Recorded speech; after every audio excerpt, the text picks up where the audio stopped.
मुलुंडमध्ये झालेला अपघात हा अत्यंत दुर्दैवी आहे। त्या ठिकाणी जे काम चाललेलं होतं त्याच्यामध्ये स्लॅब पडला, त्याच्यामध्ये दुर्दैवी मृत्यू देखील झालेला आहे। त्यांच्या परिवारासोबत आमच्या प्रार्थना आहेत। जे जखमी आहेत त्यांना ऍडमिट करण्यात आलेलं आहे। त्यांची सगळी काळजी ही त्या ठिकाणी MMRDAच्या माध्यमातून आणि राज्य सरकारच्या माध्यमातून घेतली जाईल। हा जो संपूर्ण प्रकार त्या ठिकाणी झालेला आहे यामध्ये जी काळजी घेणं आवश्यक होतं ती घेतली आहे की नाही याची चौकशी केली जाईल। अर्थातच ती घेतली असती तर कदाचित अशी परिस्थिती आली नसती।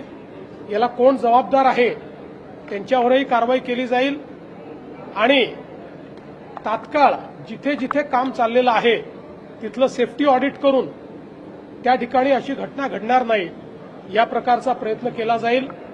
मृतकांच्या परिवाराला शासनाच्या वतीनं मदत केली जाईल।